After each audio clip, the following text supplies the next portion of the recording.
Good morning बच्चों।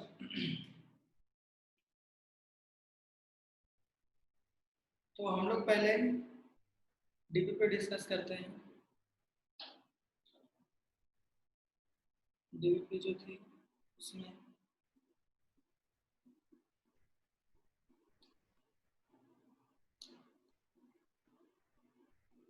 DP number A7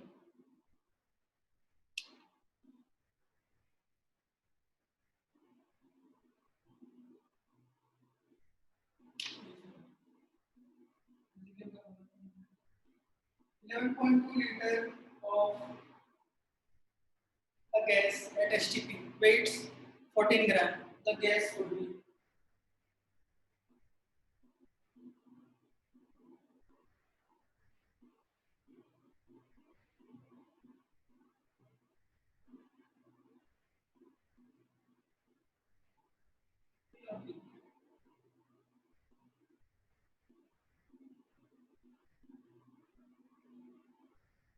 type of nuclei which is isotonic.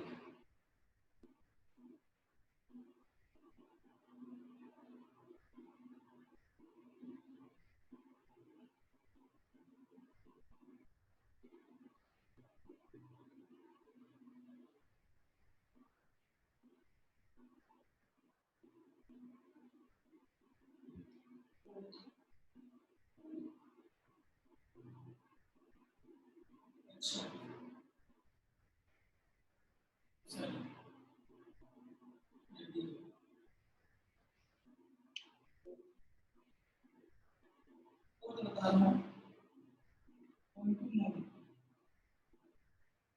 unknown compounds. Point two moles of an unknown compounds weighs 5.6 gram. 0.1 2.8 सी होगा। N2 जो है वो molecule है, compound नहीं है। बता रहा हूँ 7 an electron drops from higher energy when energy is emitted.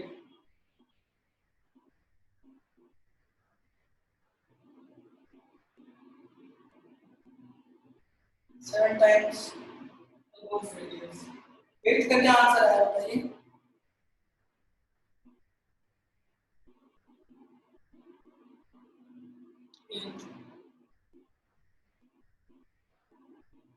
Ninth जो है the energy of an excited H atom is minus 5.51 minus 1.51. हाँ बता रहा हूँ, ये भी बता। वैसे इस तरीके का क्वेश्चन सेम था तो नाइन्थ में minus 13.6 minus 3. minus 5 point minus 1.51.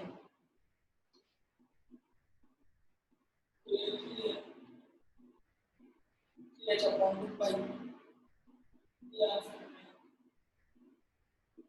And the ratio of radius of two different orbitals.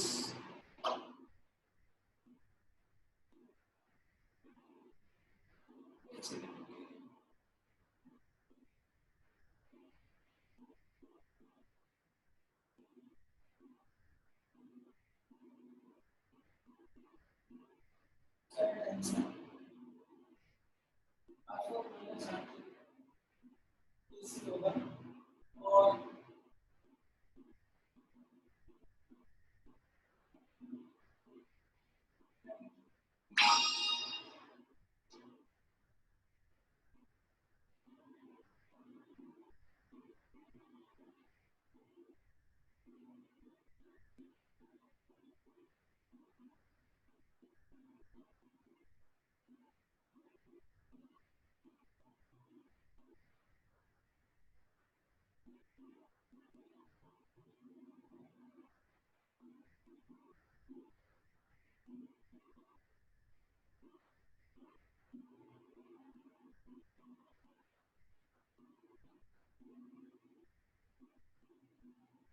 ऐसे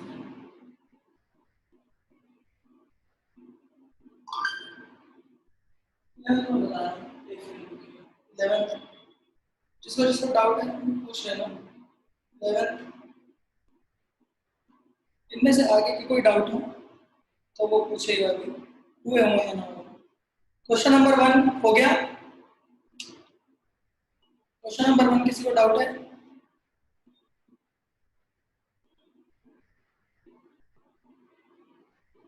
यार मैंने वो डीपीपी की फोटो भी खींच के भेजी थी, है ना? क्या आपको ये डीपीपी सॉल्व करनी है? क्वेश्चन नंबर 1,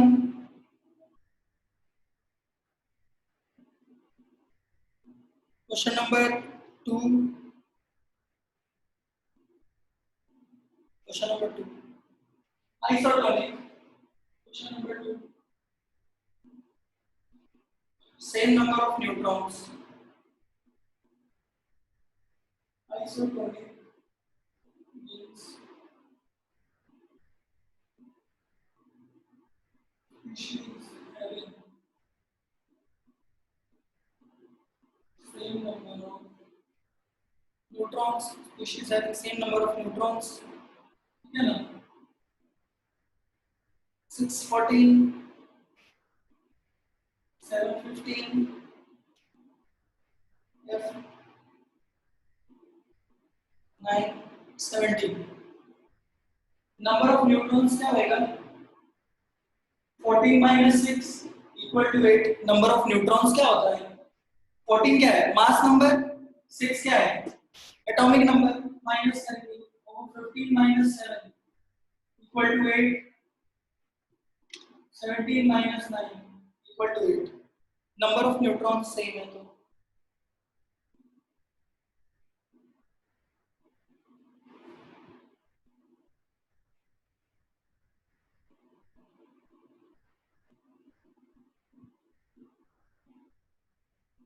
इसका डी होगा।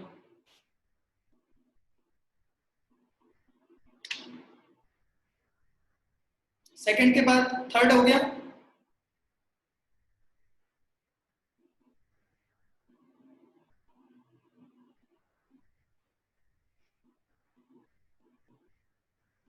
Fourth, a wavelength of 400 nanometer of electromagnetic radiation corresponds to।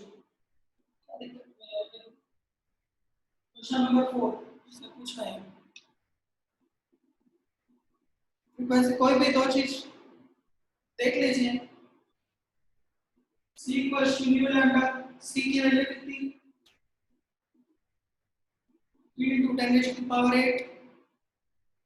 q की वैल्यू फाइंड करने बोला है और लैम्डा कितना आएगा? 4000 multiply by 10 raised to the power minus 10। ऐसा यूनिट में दिया हुआ है तो इसको भी ऐसा यूनिट में पुट करना पड़ेगा। 400 नैनोमीटर इक्वल टू 4000 एंगस्ट्रॉम और उसको मीटर में कन्वर्ट करेंगे तो 4000 to 10 to the power minus 10। ठीक है, यहाँ से 3 into यहाँ से तो ये आगे से 3 या 5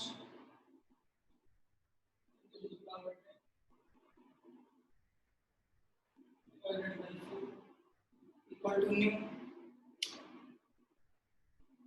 3 into 10 raised to the power 15 divided by 4। तो पहला वाला तो सही आ रहा है 7.5 into 10 raised to the power 14। Frequency सही है।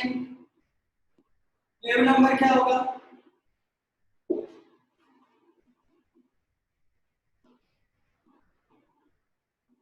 वेव नंबर क्या होगा? Lambda 1 upon lambda 1 upon lambda क्या हो जाएगा? 1 by 4000 into 10 raised to the power minus 10।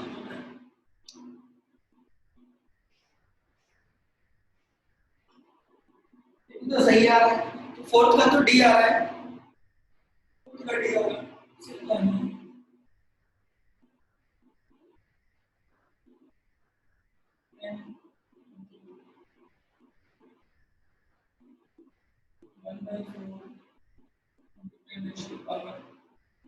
Minus 7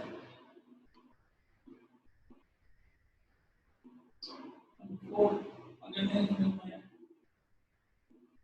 तो ये फोर्थ का आंसर डी होगा।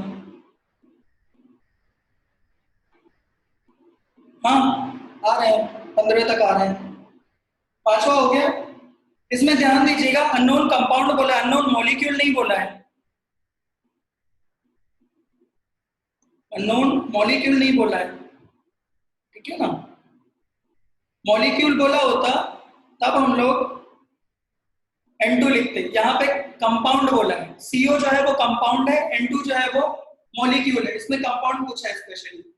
सिक्स्थ वाला, सिक्स्थ वाले में जो भी इलेक्ट्रोमैग्नेटिक रेडिएशंस होते हैं वो 3 × 10⁸ मीटर पर सेकंड की स्पीड से मूव करते हैं।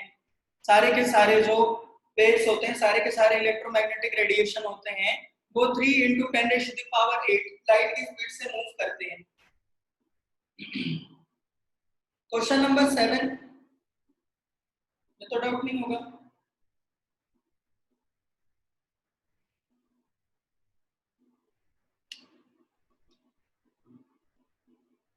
कौन से रिलेटेड है? फोटोन का मास।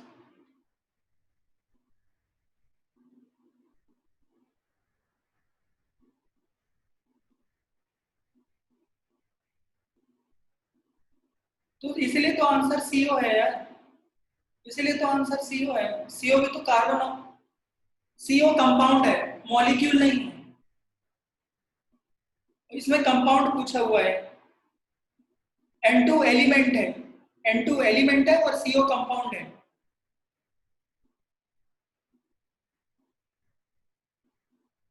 इसमें कंपाउंड पूछा है, N2 is element, CO is compound.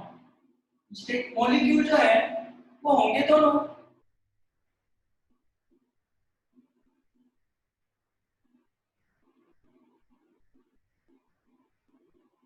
यार मैंने डीपीपी सेंड की थी, मैंने ग्रुप में बोला था कि आपको ये डीपीपी करनी है करके, मैं वही डीपीपी डिस्कस करूंगा। 7 8 हो गया। 8 किसी को डाउट है? इसलिए तो ग्रुप में सेंड किया था कि दिक्कत ना हो।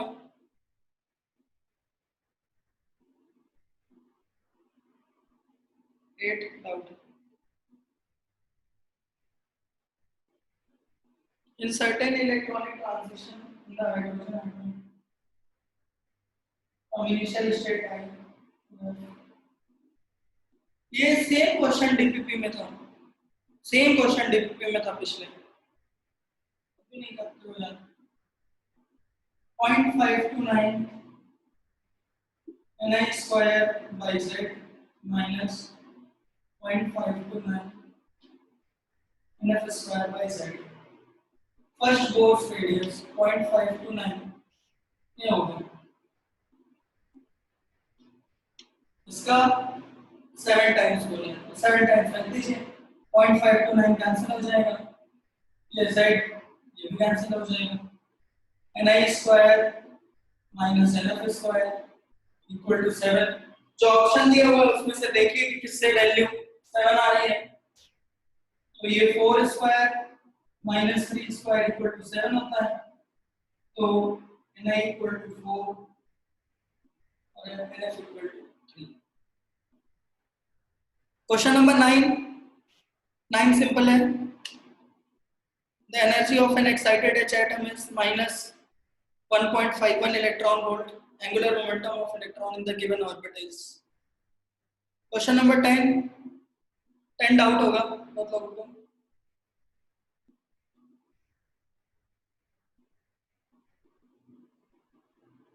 पूछा है कुछ लोगों ने।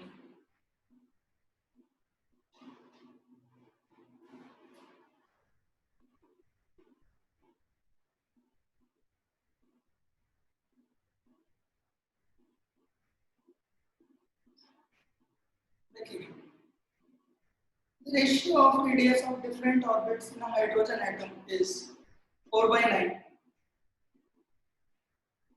R1 upon R2। R1 नहीं, इसको कुछ N1 ले लेते हैं by N2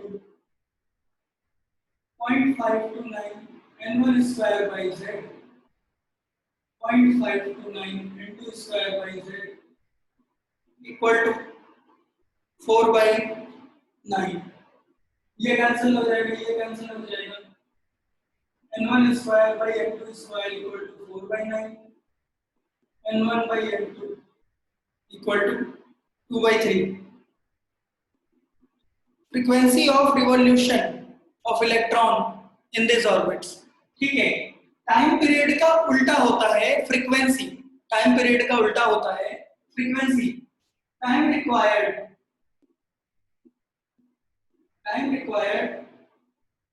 to complete one revolution, इसे बोलेंगे t। कितना टाइम रिक्वायर्ड होगा, कितना डिस्टेंस कवर करना है, 2πr, और वेलोसिटी कितनी v। Time required to complete one revolution t 2πr upon v। ठीक है ना, इसका उल्टा फ्रीक्वेंसी होगा। ठीक है ना, frequency of revolution is equal to 1/t। ये क्या हो जाएगा, v/2πr। जरा ध्यान दीजिएगा, frequency is directly frequency equal to v upon r, velocity upon radius. और वेलोसिटी क्या होती है, 2.18 into 10 raised to the power 6 z by n। 2.18 into 10 raised to the power 6 z by n। और रेडियस क्या होती है, 0.529 n स्क्वायर बाई z। तो अगर आप देखोगे तो ये जो पूरा टर्म है ये कितना आएगा, directly proportional to z square by n। ये ऊपर जाएगा, ये नीचे मल्टीप्लाई होगा, तो z square by n cube. ठीक है ना, तो इससे क्या पता चला, frequency of revolution is directly proportional to z square by n cube। ठीक है ना, तो fn1 by fn2 equal to z square by n1 cube z square by n2 cube। होगा कितना हो जाएगा, 2/3 तो था ही, यहां से देखिएगा n1 cube by n2 cube 8/27। तो यहां से कितना आएगा, 27/8। उल्टा ही तो किया, n2 cube by n1 cube.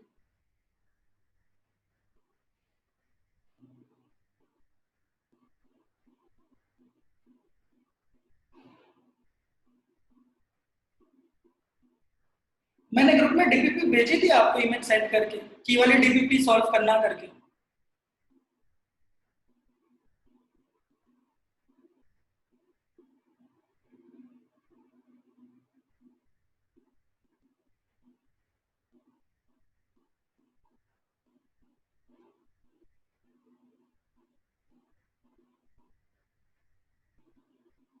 मेरे ग्रुप में जो बॉटम क्वेश्चन नंबर 11, डाउट है किसी को, 11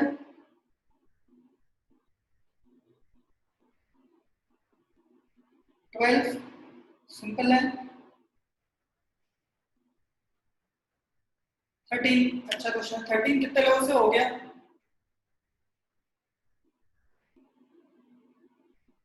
बढ़िया, मैं सॉल्व करता हूँ, देखिए।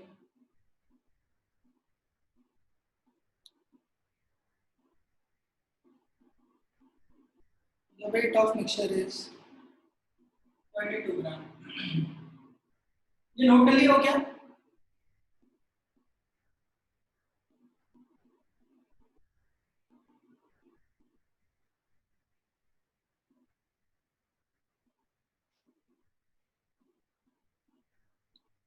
उसका मतलब होता है अगर 2 लिखा हुआ है तो उसका मतलब है रेशियो जो लिखा हुआ है 2:1 है।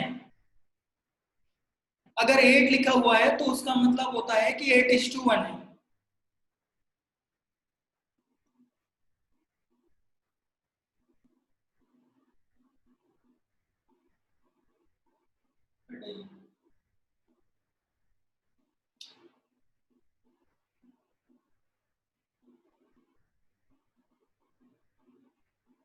Average molar mass in gram per mole known as 0.2 mole of students 30 M average होता है total mass upon total moles M average होता है total mass upon total moles the weight of mixture is 22 weight of mixture दिया हुआ है कितना 22 total mass और total moles कितना होगा 1.2046 into 10 raised to power 23 ये इतने मोल्स होंगे इसके मोल अगर कैलकुलेट करना है गिवन नंबर से तो given number of particles divided by N plus दूसरे के मोल्स कितने हैं 0.2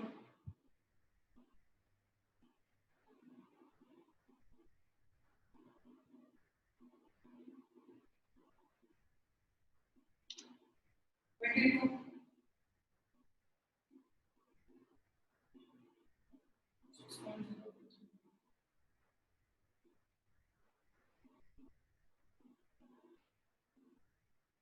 0.2 होगा 55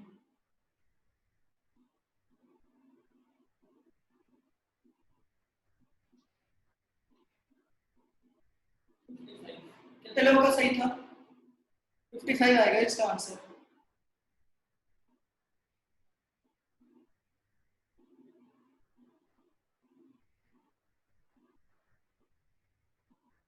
नहीं एवरेज एटॉमिक मास भी हो सकता है हम लोग मिक्सचर का भी जैसे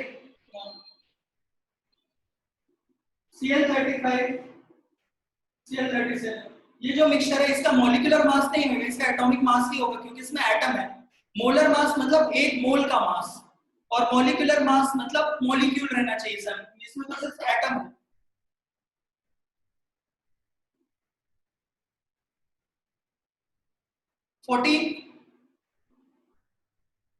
14 हुआ है डाउट है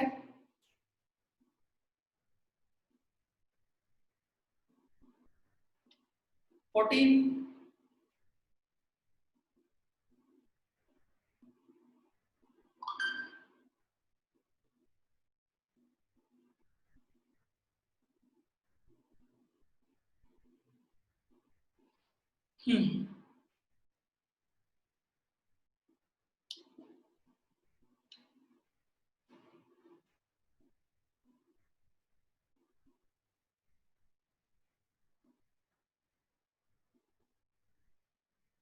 आइसो इलेक्ट्रॉनिक मतलब समझते हो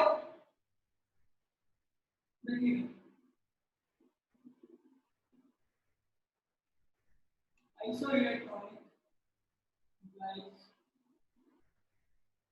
species having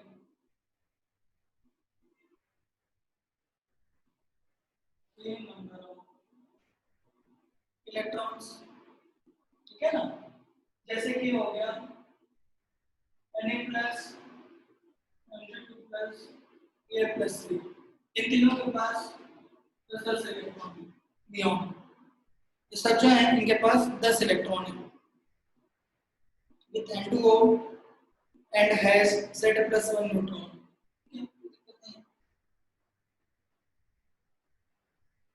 A plus 2 has same number of electrons as N2O ठीक है number of electrons in N2O nitrogen के पास कितने इलेक्ट्रॉन होंगे टोटल 7 प्लस 7 प्लस 8 ऑक्सीजन का एटॉमिक नंबर जो है वो 8 ये 7 7 कितना हो जाएगा ये 22 ठीक है 22 इसका मतलब क्या हुआ A plus 2 has 22 इलेक्ट्रॉन्स। जरा ध्यान दीजिएगा कि ये A+2 बना कैसे होगा। A से जब हम लोग 2 इलेक्ट्रॉन रिमूव कर देंगे +2 इलेक्ट्रॉन, जब 2 इलेक्ट्रॉन रिमूव किए गए हैं यहाँ पे, तब क्या बना है A+2, ठीक है ना। तो इसके पास कितने इलेक्ट्रॉन है 22 इलेक्ट्रॉन, ठीक है। इसमें तो ये 22 इलेक्ट्रॉन, यहाँ पे कितने इलेक्ट्रॉन होंगे 24 इलेक्ट्रॉन। इसमें A+2 में 22 इलेक्ट्रॉन है, A में 24 इलेक्ट्रॉन होंगे, ठीक है। उल्टा समझ लीजिए, दूसरे तरीके से समझ लीजिए। मान लीजिए A में A has x इलेक्ट्रॉन्स, नहीं समझ में आया तो x मान लीजिए। A is A+2 इलेक्ट्रॉन, इसमें मान लीजिए x इलेक्ट्रॉन है। कितने इलेक्ट्रॉन रिमूव किए गए 2 इलेक्ट्रॉन रिमूव किए गए, तो यहाँ पे कितने इलेक्ट्रॉन होंगे x-2, x-2 इक्वल टू 22, तो x इक्वल टू कितना 24 इलेक्ट्रॉन्स। जो एटम होता है वो इलेक्ट्रिकली न्यूट्रल होता है, जो एटम है वो इलेक्ट्रिकली न्यूट्रल होता है। तो A atom has 24 electrons and 24 protons, और नंबर ऑफ प्रोटॉन्स क्या होता है atomic number. Number of proton क्या होता है एटॉमिक नंबर Z। क्वेश्चन में बोला हुआ है A has Z protons and Z+1 neutrons. ये तो बोला है क्वेश्चन में। तो A has, इसका मतलब क्या होगा 24 proton and 25 neutron, 24 proton and 25 neutron. Mass number क्या होता है number of proton plus number of neutron, कितना हो जाएगा 24 प्लस 25 49। कितने लोगों का सही हुआ था जरा एंट्रीज करें। बढ़िया, बहुत बढ़िया, नोट कर लें।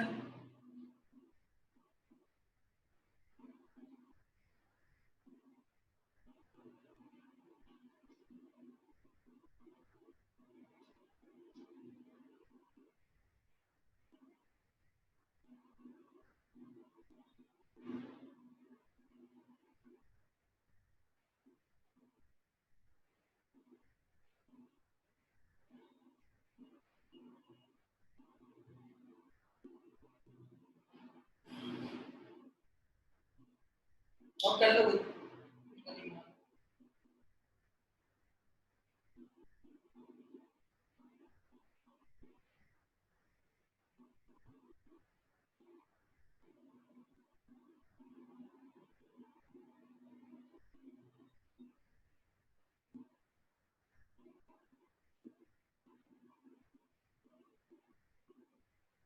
प्रोटीन भी बता रहा हूँ, प्रोटीन कुछ लोगों को डाउट है।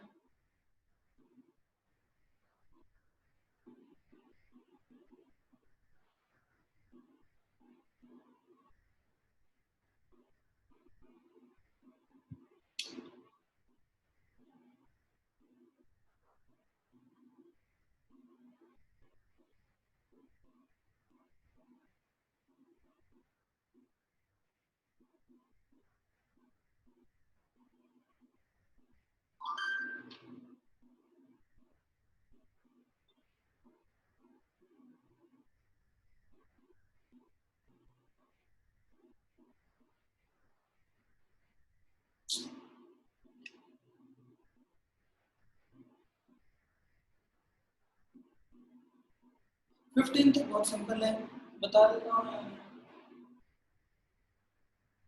Total energy equal to potential energy by 2 equal to minus kinetic energy. Total energy बोला हुआ है कितना energy minus 3.4 equal to total energy, kinetic energy जो होगी वो जस्ट इसका उल्टा होगी 3.4 इलेक्ट्रॉन वोल्ट। ये हो गया 11th।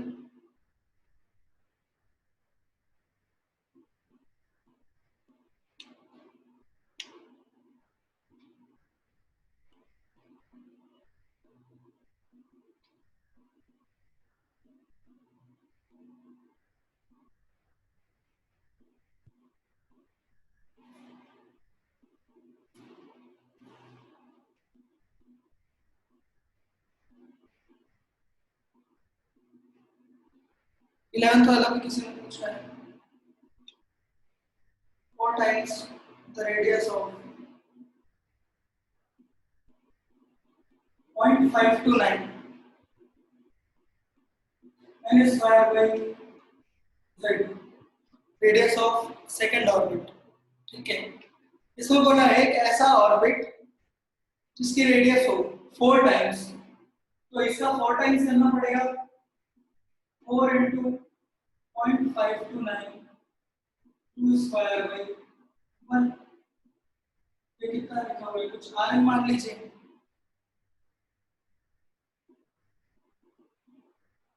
0.529 4 स्क्वायर लिखा, 2 2 4 4 स्क्वायर बाई 1, मतलब कि n इक्वल टू कितना 4।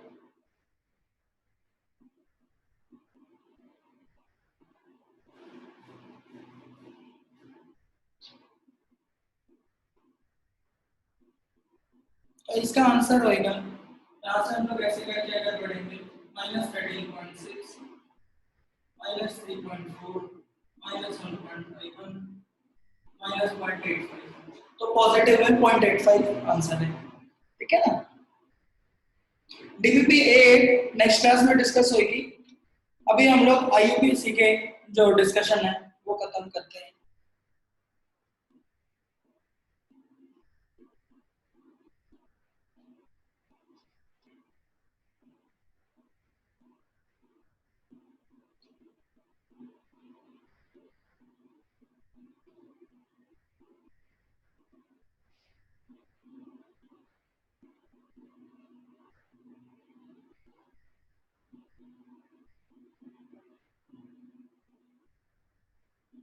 आईयूपीएसी का होमवर्क किया हो?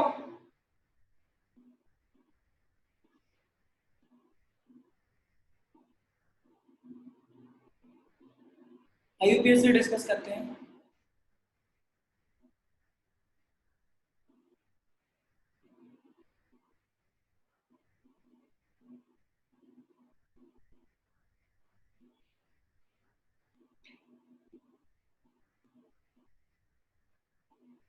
Exercise 2 part 1 1 2 3 4 5।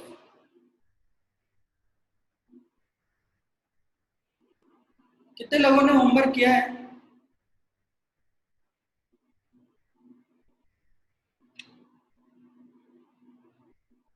Exercise 2 part 1 question number 1 हो गया,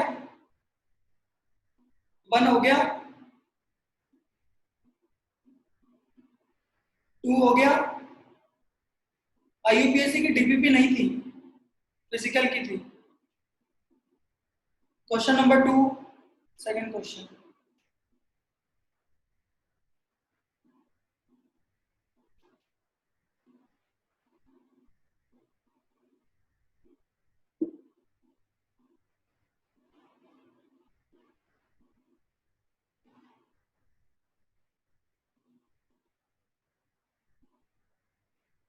वेरी गुड मौसम जी। सेकंड, वो देखने में लगता है कि टफ है, आप अच्छे से पढ़ लेंगे तो कोई दिक्कत नहीं आएगी। 1 2 3 4 5 6 7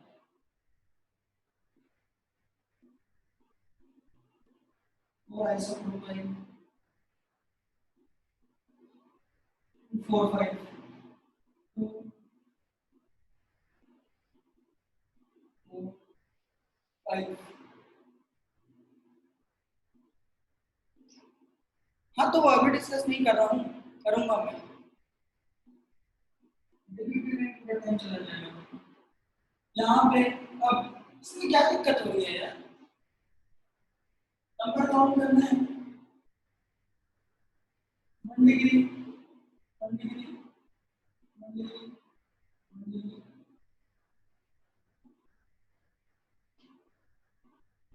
1 2 3 4 5 6 7, एक एक कार्बन में 3 3 हाइड्रोजन लगे हुए हैं, ठीक है ना। तो 7 × 3 21 1 डिग्री होंगे। बाकी आप करिए। फोर्थ वाला, फोर्थ वाला किसी ने पूछा है?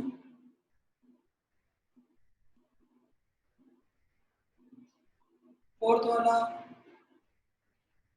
फोर्थ नहीं, किसी को डाउट, 5 डाउट है।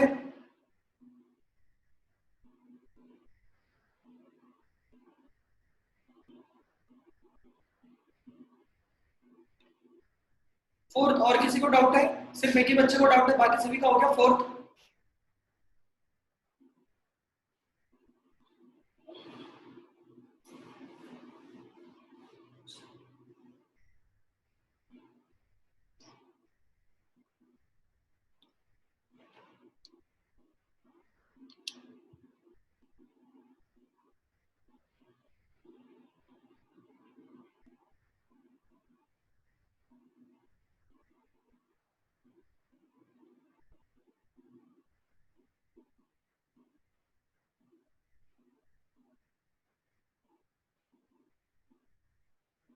CH2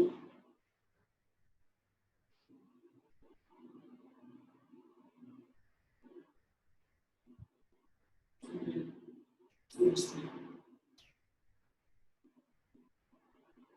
ये है इसका स्ट्रक्चर, ये है।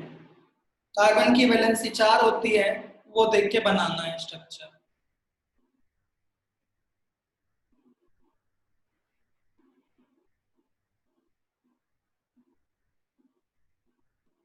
अब नाम लिख सकते हो इसका।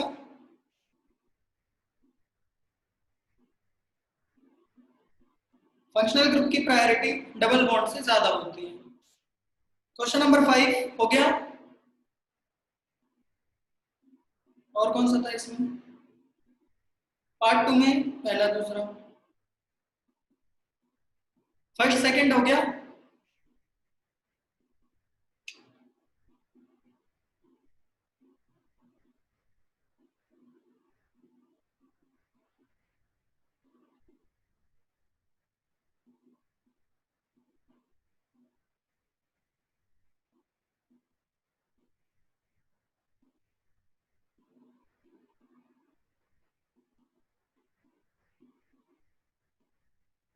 फोर्थ वाला, हाँ स्ट्रक्चर तो यही है,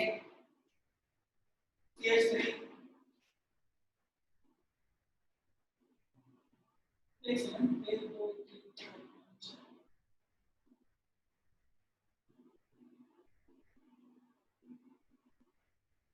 5 सही है। तो कनेक्टेड भी तो होगा, ये C है, CH3 CH3 आगे से कनेक्टेड भी तो होगा।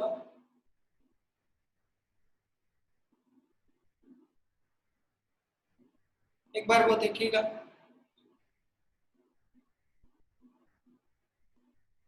Part 2 question number 1।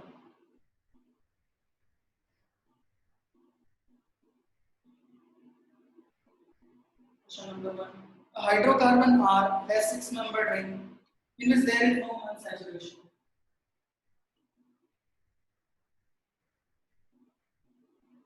No double. ठीक है।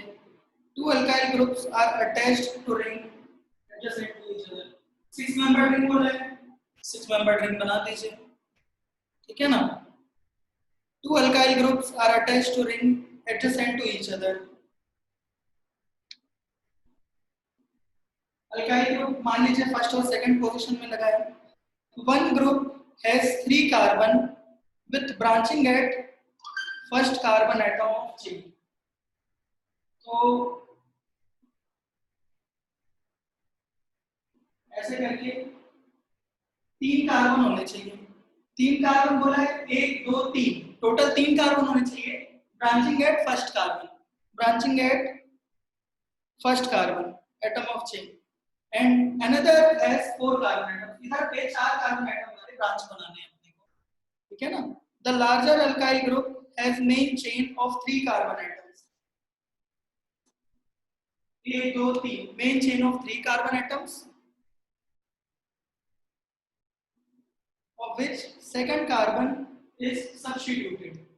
ये फर्स्ट कार्बन, ये सेकंड कार्बन इज सब्स्टिट्यूटेड, तो यहाँ पे आएगा क्योंकि उसमें 4 कार्बन का बोला है,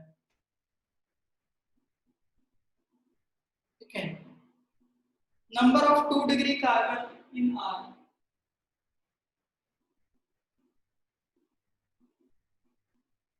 एक दो तीन चार, ये 2 डिग्री, ये 2 डिग्री, ये 2 डिग्री, ये 2 डिग्री और ये वाला 2 डिग्री। 5 आंसर बोलने में बस कुछ कुछ लिखा हुआ है तो बहुत ही बेकार क्वेश्चन है। सेकंड वाला डाउट है इसमें,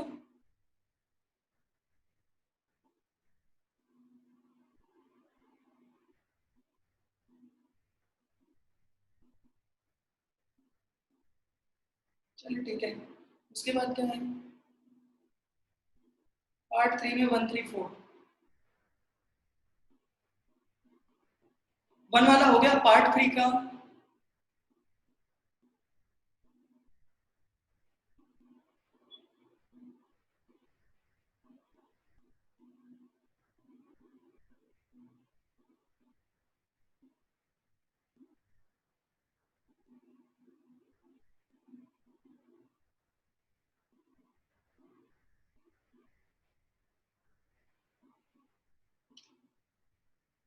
नहीं, यही होगा, इसका स्ट्रक्चर यही है।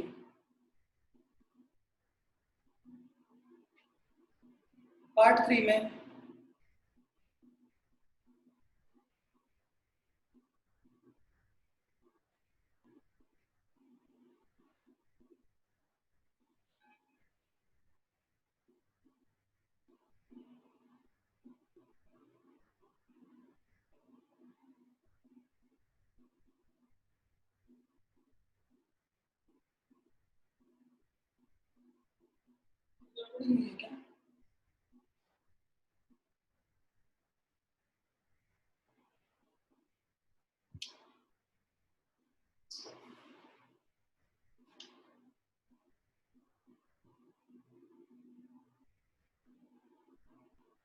क्या बना रहा हूँ मैं,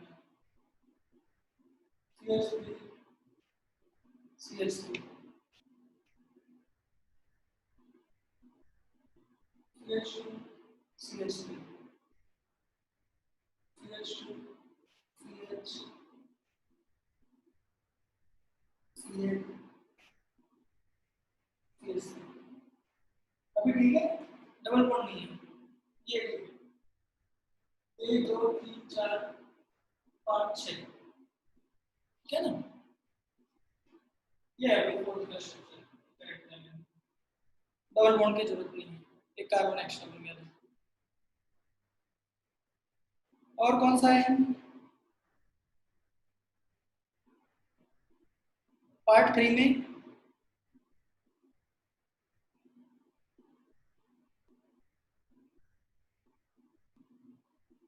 उसके बाद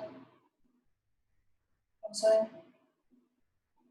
IUPAC मतलब जेई में ऑनलाइन 1 2 3 6।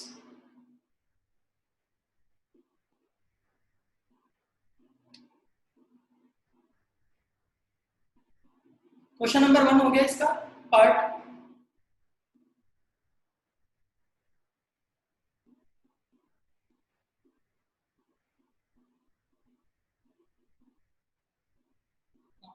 क्वेश्चन नंबर 1 हो गया।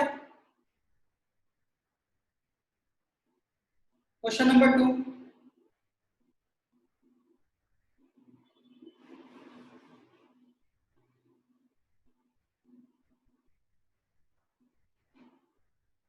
क्वेश्चन नंबर 2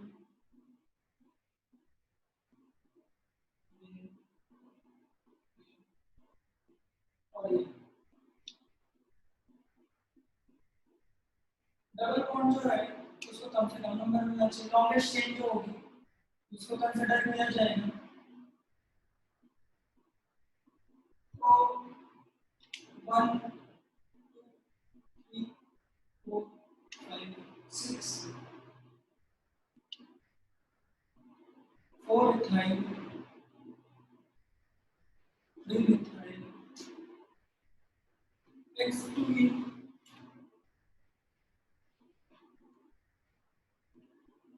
बहुत सिंपल है।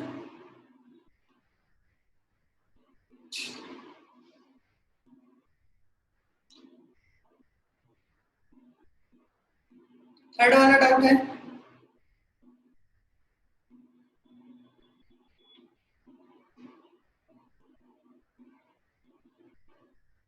फोर्थ मैंने इसमें बोला नहीं था, थर्ड वाला।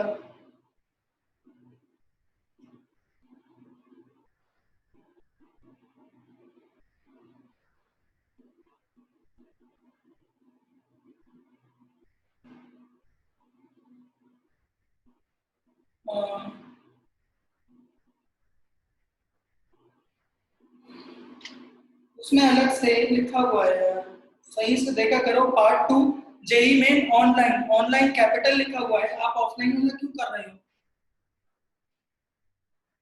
थर्ड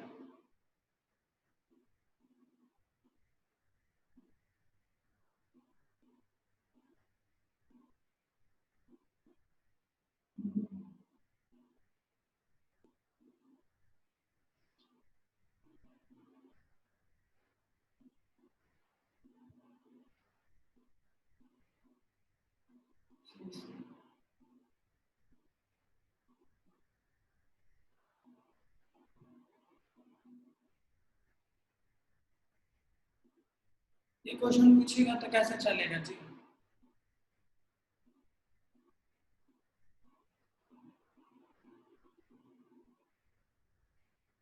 फंक्शनल ग्रुप को प्रायोरिटी दी जाती है, ये नहीं बताऊंगा यार मैं।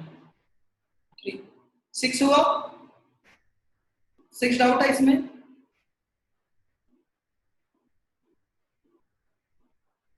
6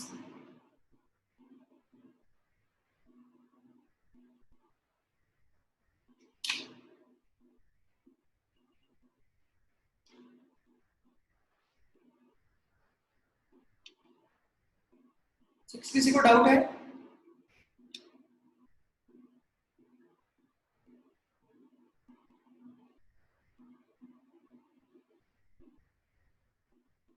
नहीं।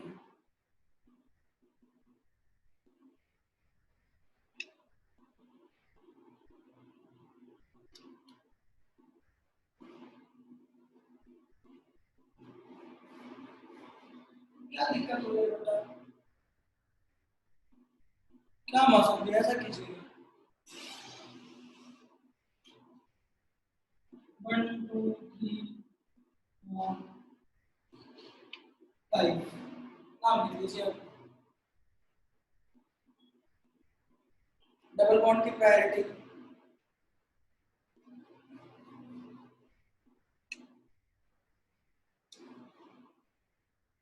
नाम लिख लीजिए अभी।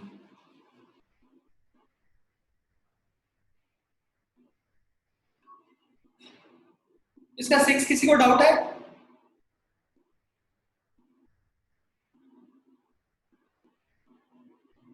चलिए ठीक है, कोई दिक्कत नहीं।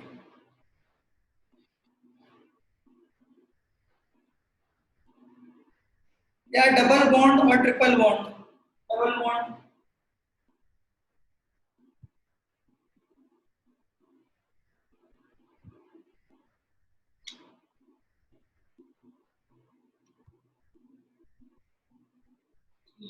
एक दो तीन चार पाँच छः सात। डबल बॉन्ड को ज्यादा प्रायोरिटी दी जाती है ट्रिपल बॉन्ड के कंपैरिजन में।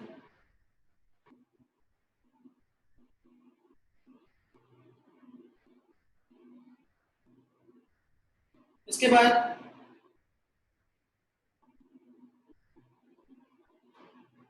हम लोग पढ़ते हैं स्पेक्ट्रम, जो पढ़ रहे थे हम लोग, लाइमन सीरीज, बामर सीरीज, उसको थोड़ा आगे कंटिन्यू करते हैं।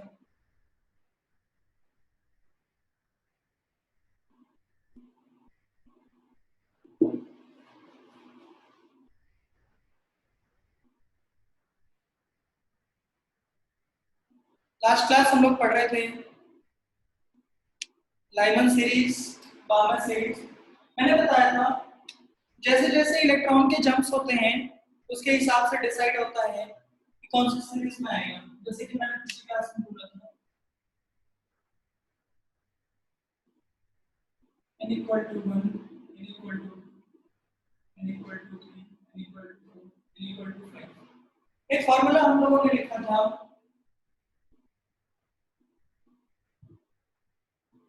1 upon n1 square minus 1 upon n2 square into z square। ठीक है ना? जब लोअर एन 1 रहे, n1 इक्वल टू 1 रहे, तब कौन सी सीरीज होती है? Lyman series. कौन सी सीरीज है? Lyman series. ठीक है ना? और मैंने बोला था कि इसमें एनर्जी डिफरेंस सबसे कम। ठीक है,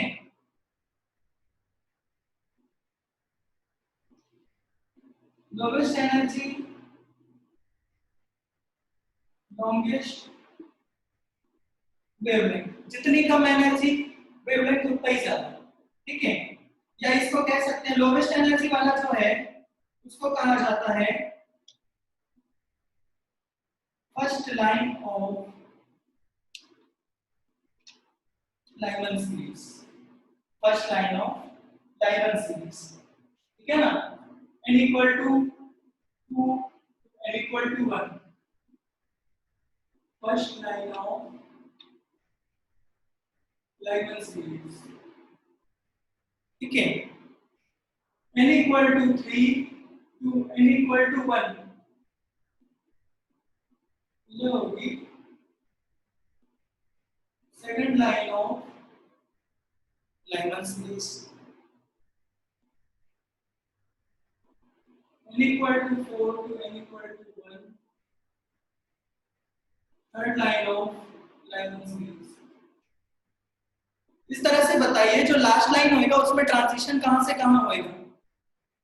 जो लास्ट लाइन लाइमन सीरीज की होएगी उसमें ट्रांजिशन कहां से कहां होगा वो बताइए। Infinity to 1।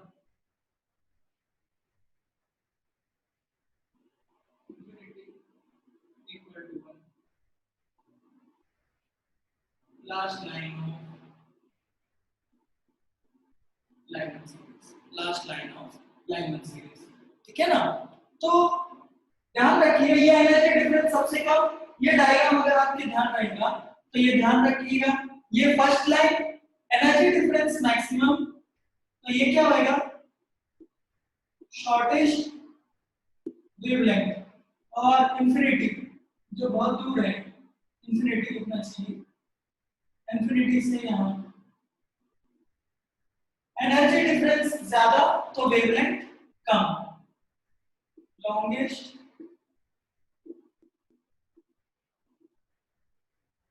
वेवलेंथ। ठीक है, एनर्जी ज्यादा होगी तो वेवलेंथ कम होगा, ये ध्यान रखिएगा। ठीक है ना?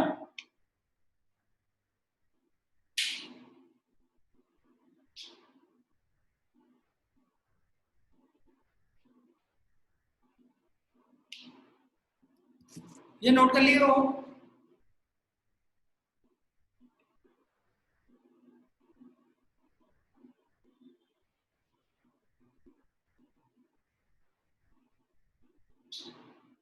क्या हो रहा है यार आज?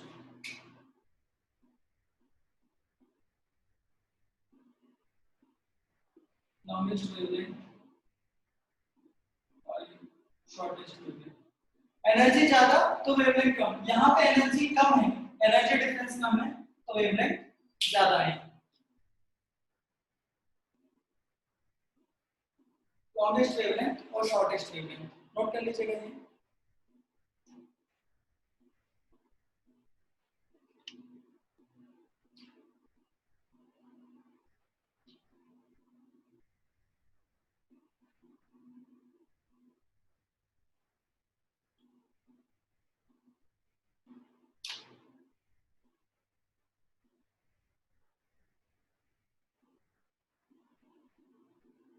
नोट कर लिए हो?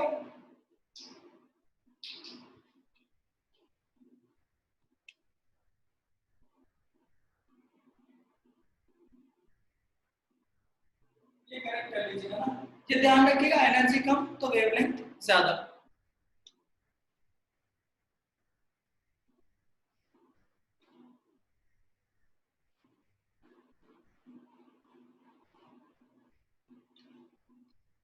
इसके बाद बात करते हैं हम लोग बामर सीरीज की, क्या ना।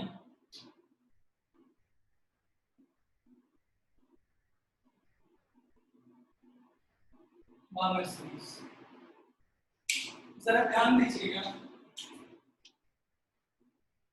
n equal to 1, n equal to 2, n equal to 3, n equal to 4, और यहाँ कहीं पे होगा infinity, ठीक है। बामर सीरीज में जो लोअर n रहता है वो 2 रहता है, ठीक है ना। इसका मतलब क्या हुआ, in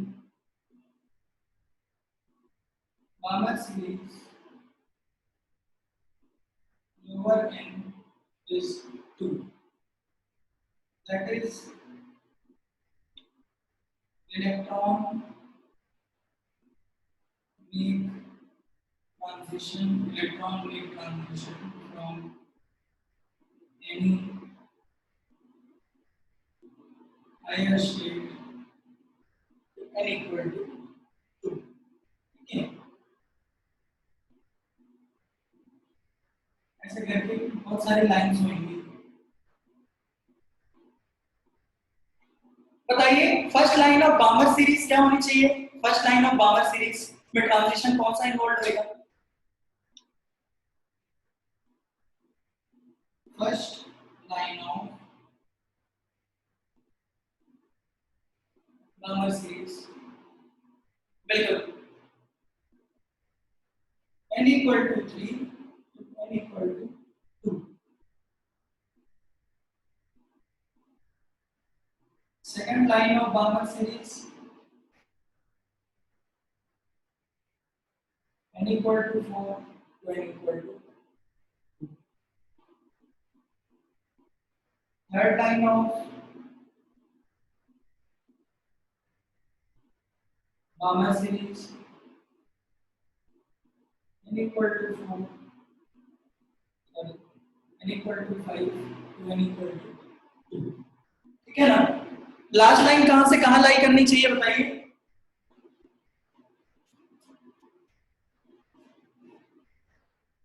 infinity to n equal to 2, last line of Balmer series infinity to n equal to 2, वो फिर एमिशन नहीं होगा, वो अब्जॉर्प्शन होगा, ठीक है। जहां पे लोअर एन 1 इन्वॉल्व होएगा वो लाइन सीरीज होएगा, यहां से यहां तक तो अब्जॉर्प्शन हो जाएगा। हम लोग एमिशन की बात करें, एमिशन स्पेक्ट्रम, ठीक है ना। आप 1 से 2 वाला 2 से 1 वाला ट्रांजिशन हो सकता है जो कि एमिशन में इन्वॉल्व होएगा, 1 से 2 में तो अब्जॉर्प्शन हो जाएगा।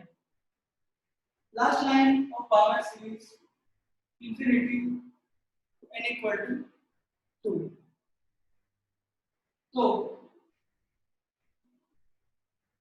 Line of shortest wavelength, line of shortest wavelength और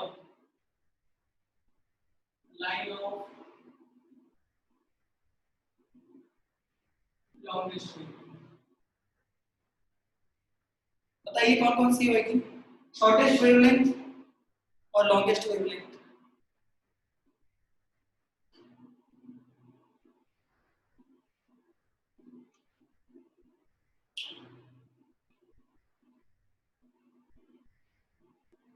बताओ भाई, लाइन ऑफ शॉर्टेस्ट वेवलेंथ और line of longest wavelength.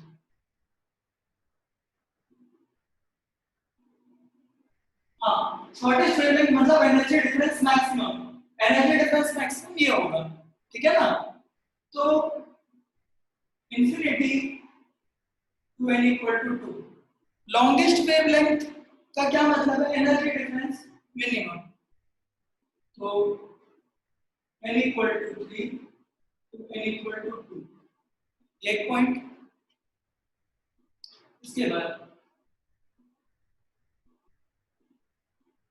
First 4 lines of Balmer series lie in visible region. Lie in visible region. सिर्फ पहली 4 लाइन विजिबल में आती हैं, सिर्फ पहली 4 line.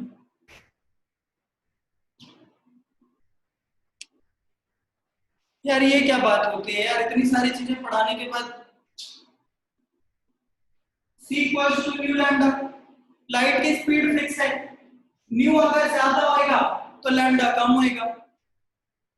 New equal to c by lambda, lambda की value बढ़ाते जाओगे तो न्यू कम होता जाएगा।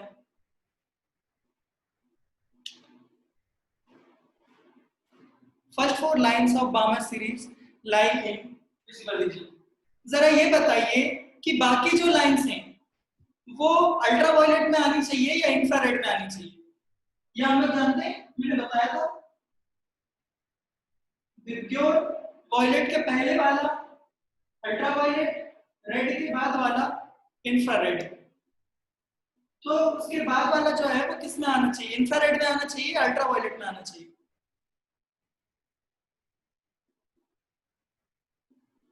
देखिए first 4 lines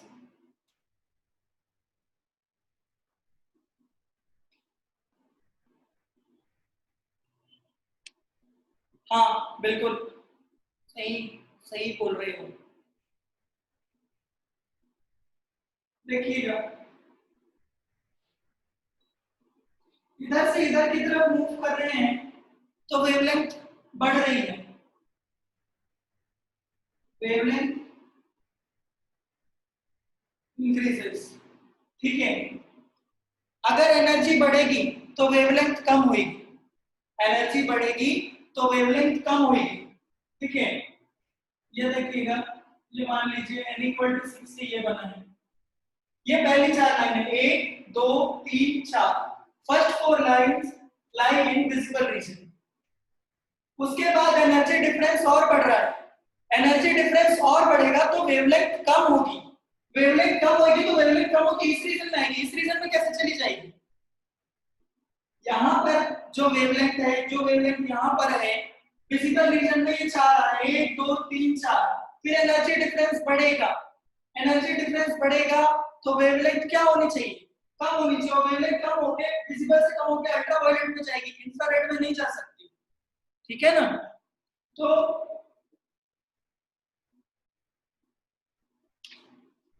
and rest lines line इन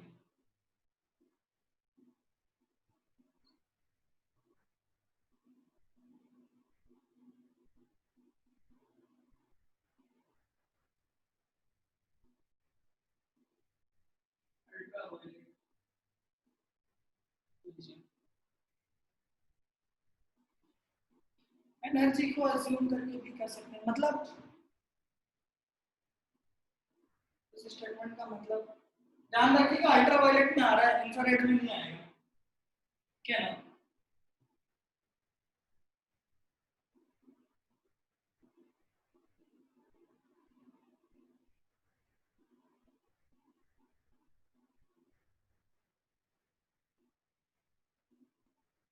ये ध्यान रखिएगा ना, सिर्फ 4 लाइन शुरू की जो है वो विजिबल में आती हैं, बाकी जो है वो अल्ट्रावायलेट में जाएंगे, इंफ्रारेड में नहीं जा सकती।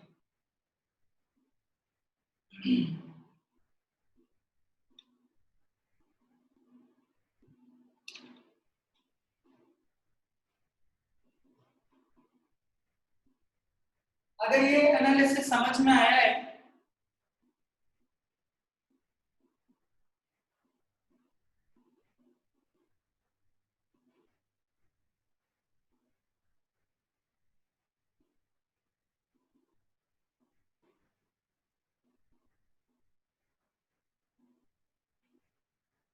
यार, इतनी सारी चीज पढ़ाने के बाद कितनी बेसिक सी चीजें पूछते हैं यार।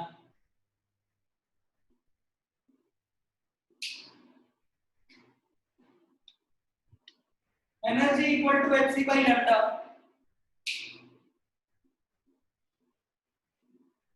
एनर्जी बढ़ेगी तो वेवलेंथ कम होगा, एनर्जी बढ़ेगी तो वेवलेंथ कम होगा।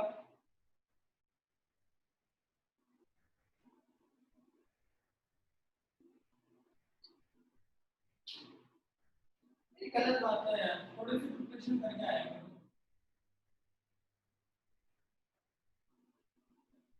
पार्शियल सीरीज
बताइएगा।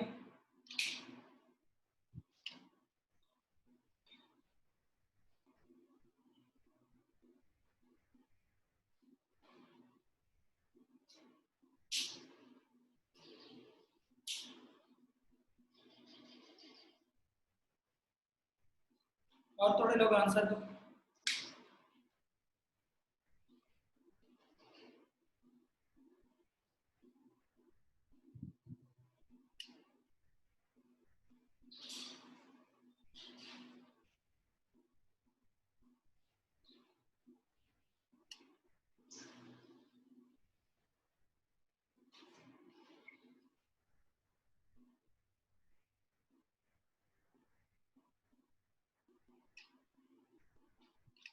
Shortest wavelength maximum energy n equal to 4 to n equal to 3।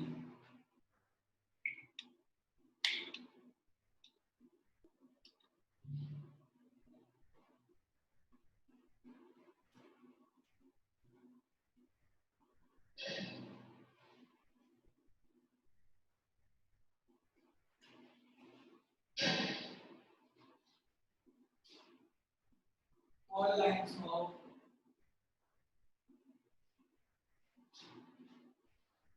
partial series lie in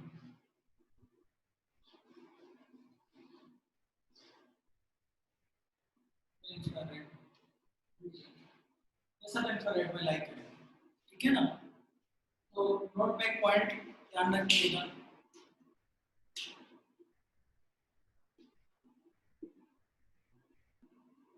n equal to 1, n equal to 2, n equal to 3, 4, 5, 6। इससे करस्पॉन्डिंग होता है लाइमन, बामर, पास्टन, ब्रैकेट, हमफरी, ठीक है। Lyman जो है वो कौन से जोन में आएगा? अल्ट्रावायलेट। अल्ट्रावायलेट। जो बामर है वो आता है विजिबल, जो बामर है वो आता है विजिबल में। फर्स्ट 4 लाइंस, ये ध्यान रखिएगा, फर्स्ट 4 लाइंस। उसके बाद जो है वो अल्ट्रावायलेट, बाकी सब जो है वो इंफ्रारेड, बाकी सब जो है वो इंफ्रारेड में है, ठीक है ना। ये नोट कर लीजिए।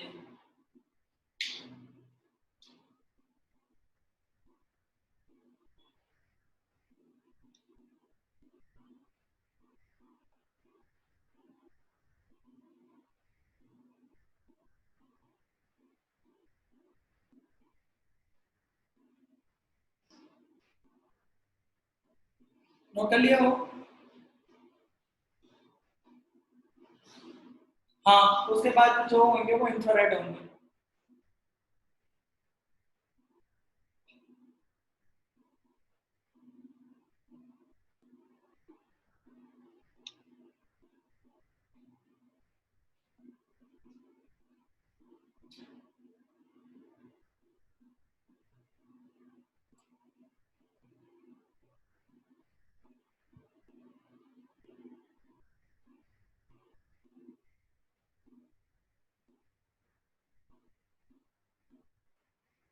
जो वेवलेंथ की कैलकुलेशन है ना वो पर्टिकुलर रेंज में होती है, ठीक है। जब यहाँ पे एनर्जी डिफरेंस सबसे ज्यादा होता है, फिर एनर्जी डिफरेंस कम होता जाता है, एनर्जी डिफरेंस बहुत कम होता है बाद में, लगभग लगभग 6 और 7 की एनर्जी लगभग लगभग बराबर होगी, इसीलिए सभी की सभी बाकी जो है वो इंफ्रारेड जोन में लाई करते हैं। एनर्जी डिफरेंस उतना क्रिएट ही नहीं हो पाता।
पहला वाला shortest wavelength in Brackett series,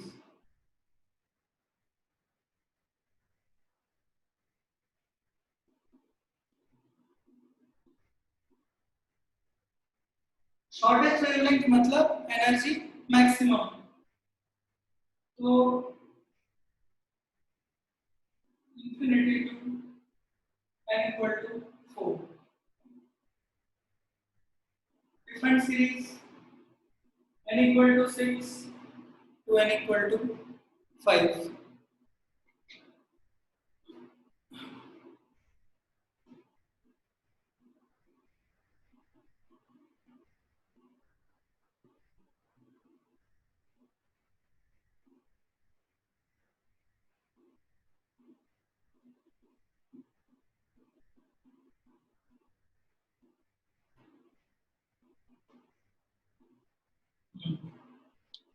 visible region में कौन सी लाइन लाई करती है?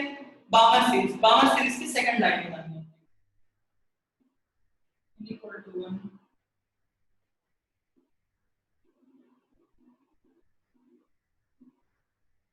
n equal to 4, ये पहली लाइन लाई,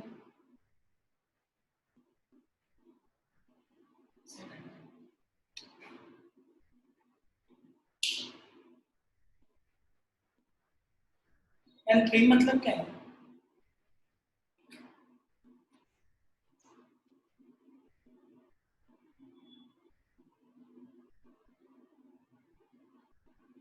तो बाकी अगली क्लास में करते हैं। मैं कल पढ़ाऊंगा एटॉमिक स्ट्रक्चर ही, n इक्वल टू 3 नहीं, ऐसा नहीं, कल मैं पढ़ाऊंगा, ठीक है। और शायद उसके नेक्स्ट डे आप लोगों का ऑफ है, उसमें मैं डिस्कशन क्लास लगाऊंगा, डीपीपी वगैरह उसमें डिस्कस होगी जो भी बाकी है, और मॉड्यूल का भी होमवर्क दूंगा, तो वो होमवर्क खत्म कर लेना। कल जो है, कल थ्योरी क्लास होगी पूरी की पूरी, ठीक है ना। तो बाकी अगली क्लास में डिस्कस करते हैं। धन्यवाद। अभी तो बोला बेटा कि मैं कल थ्योरी क्लास लूंगा।